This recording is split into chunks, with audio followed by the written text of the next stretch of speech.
So I'm just going to throw the bottom jar part of it. I started making pots when I was about 20 in college, and along with doing my BFA and MFA, I did an apprenticeship with a pottery called the Bethel Pike Pottery in rural Indiana. And the fellow I worked for, Alan Patrick, had a real admiration for the Leach tradition.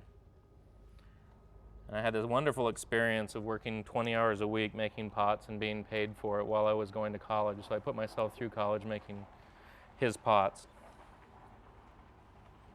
And I think that's not so available now. It's becoming difficult to find good apprenticeships often because many of the very best people obviously have a very specific voice. In our culture, you're kind of looked at and recognized, and the recognition you get is very personal. I mean, if you think of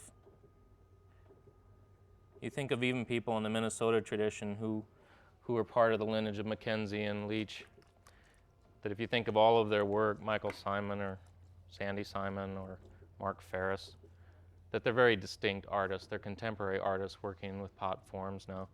And in the traditional apprenticeship, you would make the master's forms and you would make these things repetitively, help make the production for a shop. And most people just don't work that way, because part of the reason people are buying my work is because I did the process. I'm not handing it over to somebody else. I'm an artist doing this thing.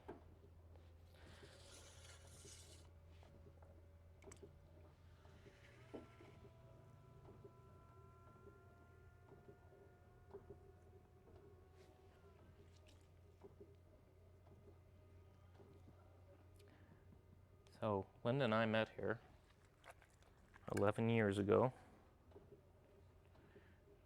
and our 10th anniversary is Friday. And we met here and actually didn't speak very much, didn't pay much attention to each other all summer of a summer Bray residency, and then got together, and Linda was studying at the University of Minnesota with Mark Ferris,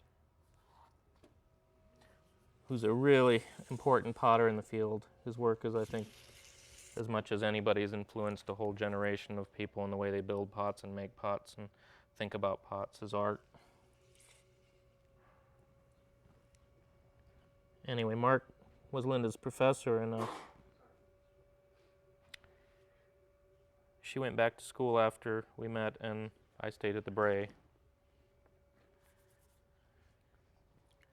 And Mark happened to just be at a point in his life when he was getting ready to move away from a property he owned in southeast Minnesota and take on the full-time tenured job of running the University of Minnesota's ceramics department. And so he let us rent his farm. So I left the Bray a year later and went to this beautiful farm and studio in southeast Minnesota, Houston, Minnesota. It was really a blessing. I mean, for young potters basically it saves 5 years of your life of that kind of studio building,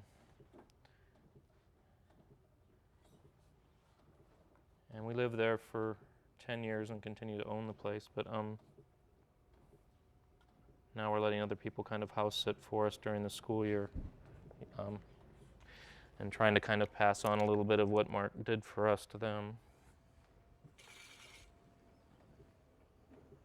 But we bought the place about 4 years after renting,